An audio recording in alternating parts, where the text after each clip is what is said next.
A hipertensão, ela acomete, só para que todos tenham uma ideia, 25% da população do globo.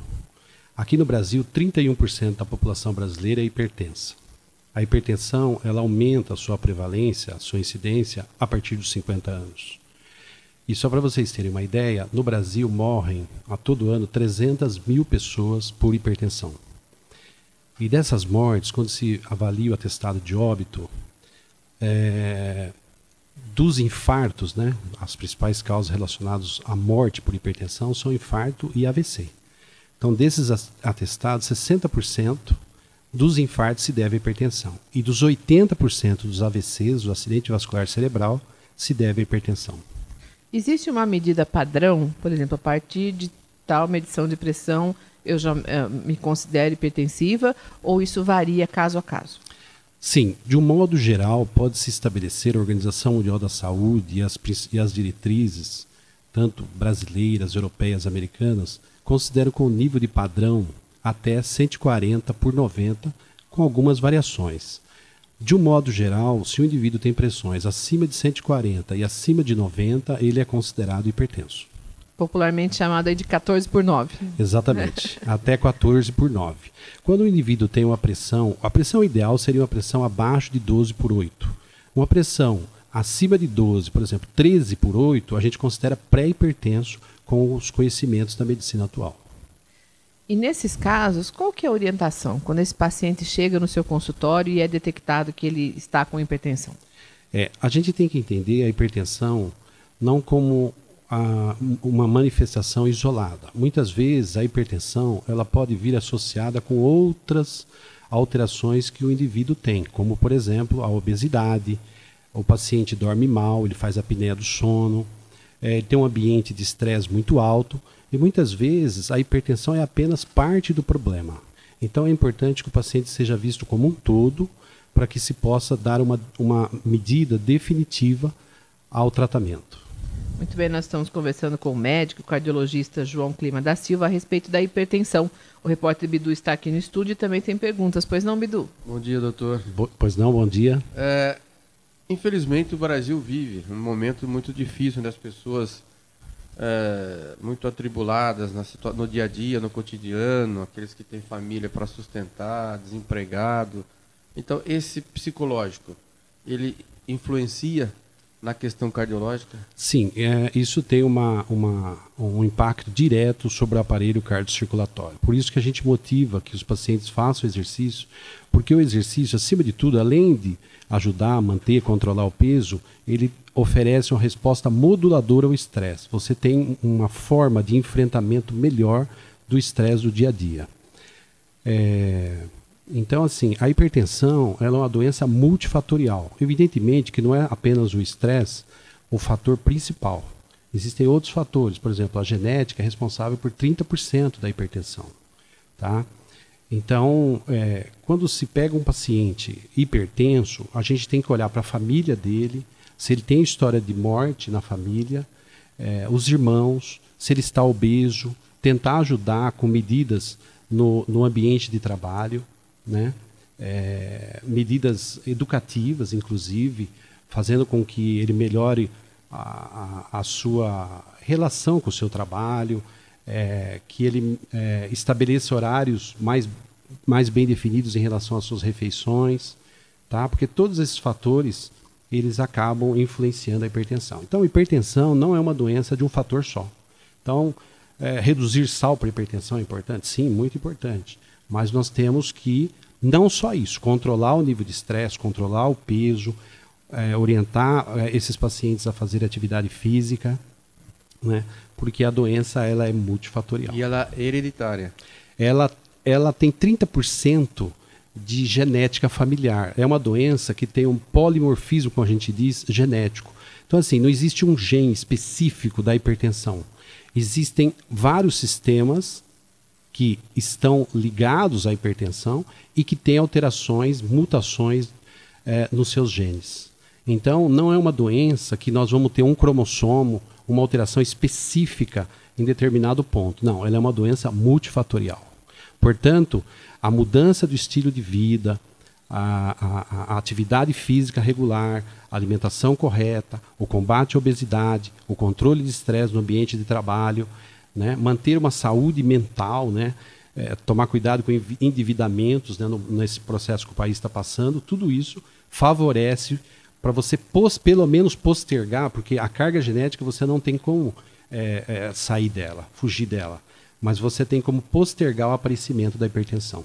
O que nós vemos hoje é os pacientes estão começando com processos de hipertensão muito mais cedo, né? Por exemplo, as crianças, por exemplo, estão iniciando com hipertensão já por uma mudança desse estilo de vida, né?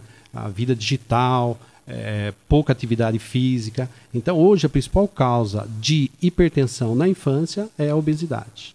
Só para vocês terem uma ideia, 60%, houve um incremento nos últimos 10 anos de 60% em termos de ganho de peso na nossa população. Enquanto que, se a gente olhar os registros para atividade física, houve apenas um aumento de 7% a 10%.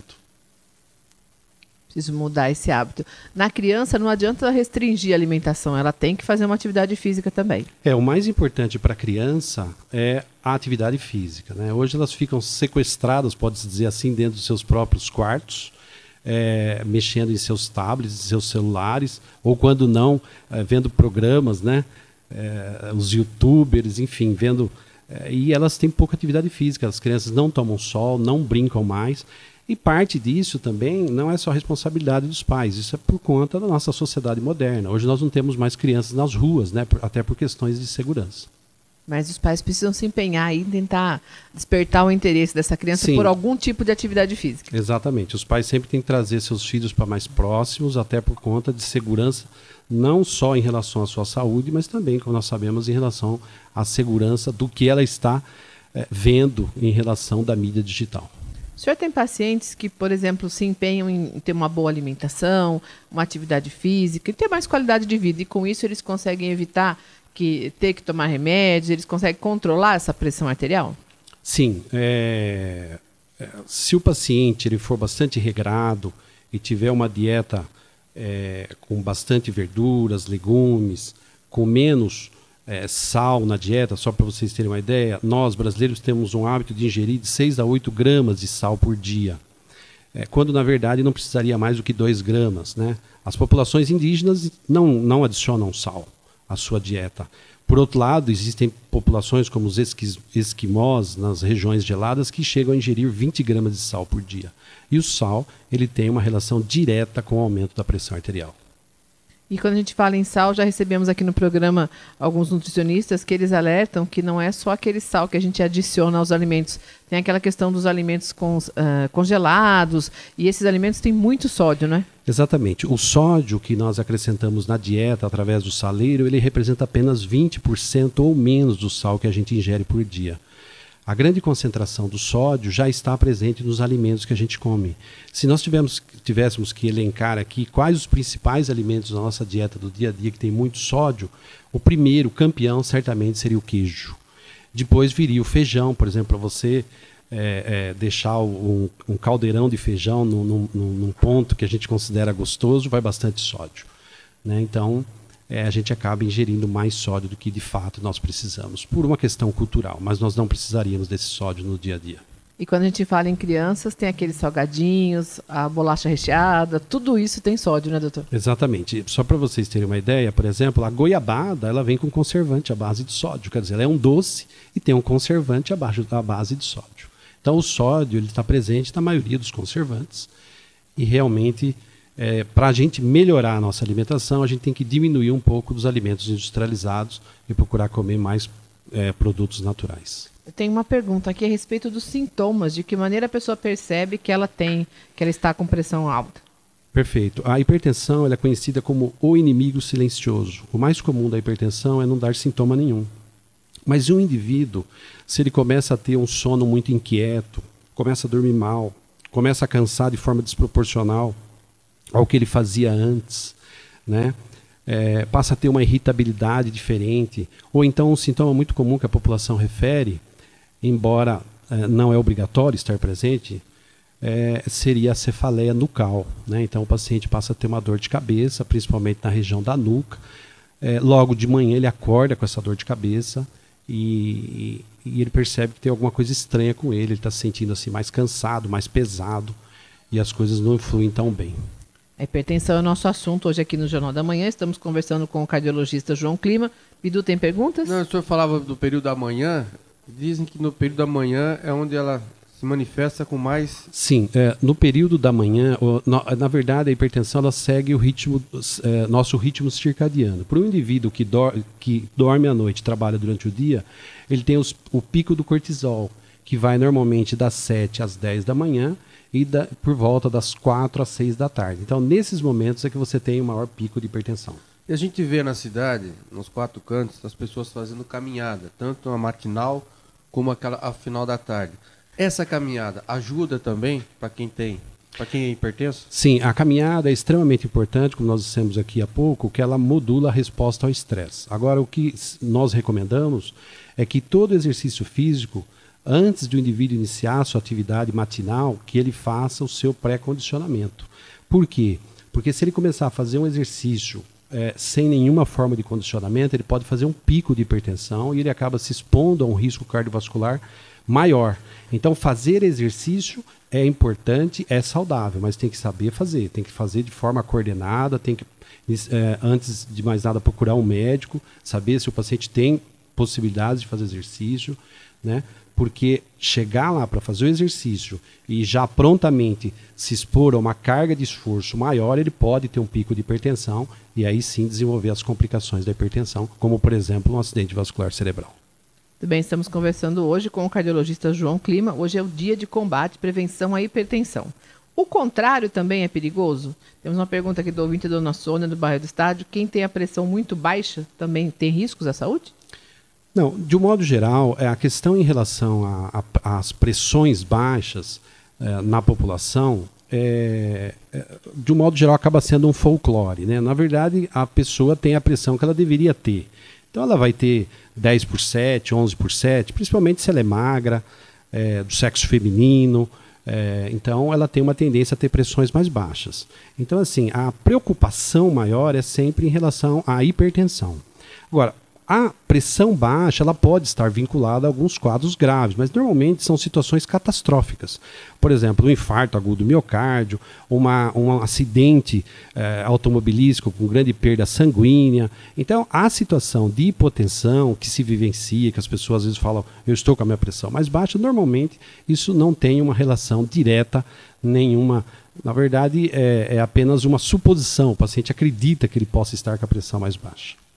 Algumas pessoas têm um mal-estar momentâneo, de passar mal. Nós temos que tomar cuidado, muitas vezes, na interpretação da pressão no momento que o indivíduo passa mal.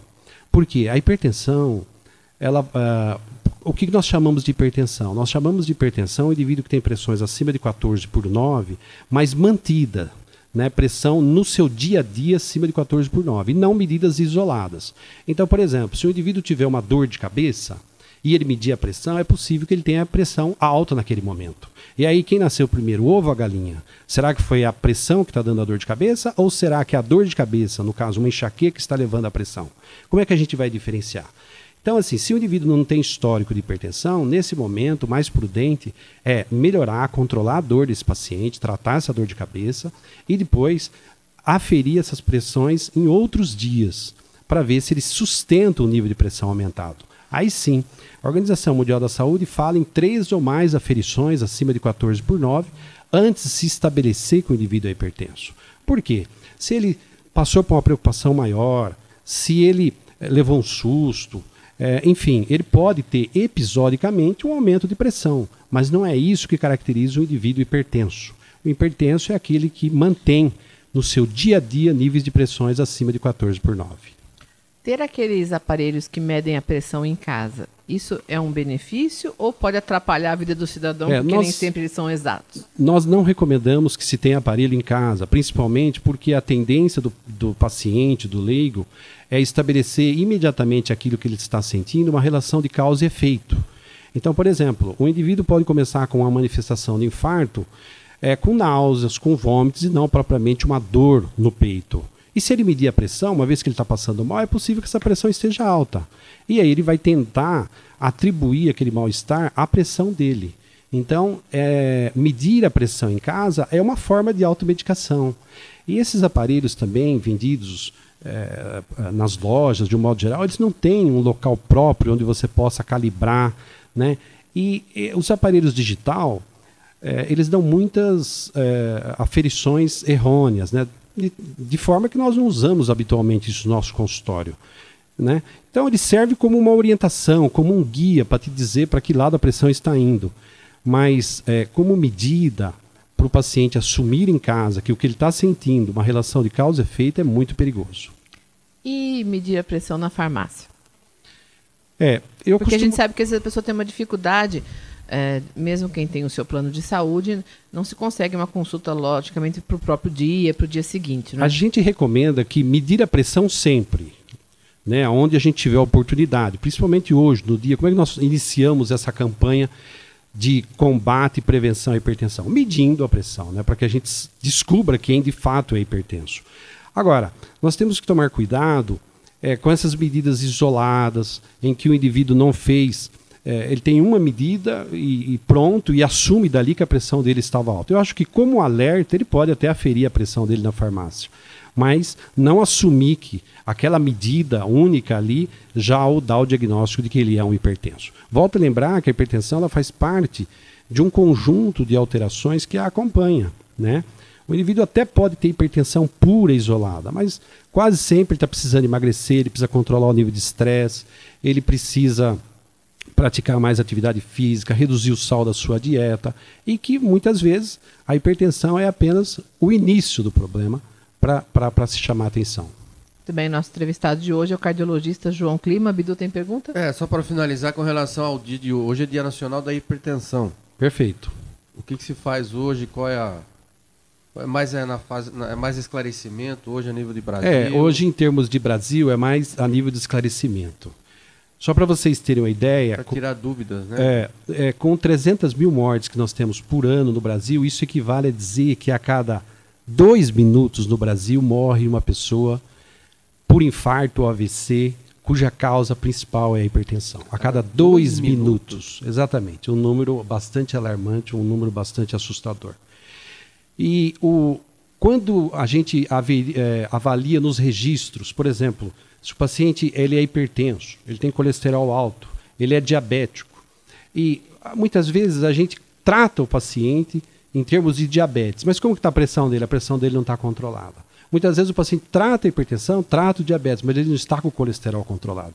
Nós temos registros da Sociedade Brasileira recente mostrando que o paciente com os 3 elementos tratados principais, no caso, o controle da glicemia, o diabetes, a hipertensão e a dislipidemia, no caso o colesterol alto, os nossos registros apontam para 6% apenas, demonstrando que a preocupação ela tem que ser muito maior. Quer dizer, controlar a pressão sim, mas nós temos que estar de olho para outras coisas, além da hipertensão, que também promovem, que tem um impacto grande sobre o aparelho cardiocirculatório. Então hoje é um dia que as nossas sociedades, a Sociedade Brasileira, a Sociedade Paulista de Cardiologia,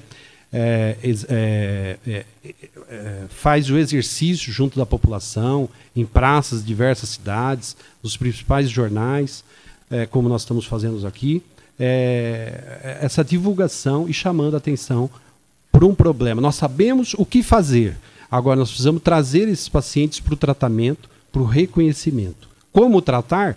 Isso já nós sabemos. As medicações estão muito bem estabelecidas, a medicina avançou bastante. Agora, nós temos muito hipertensos que não sabem que são hipertensos, e entre os que são hipertensos, nós temos muito pacientes fora das metas preconizadas de controle da pressão.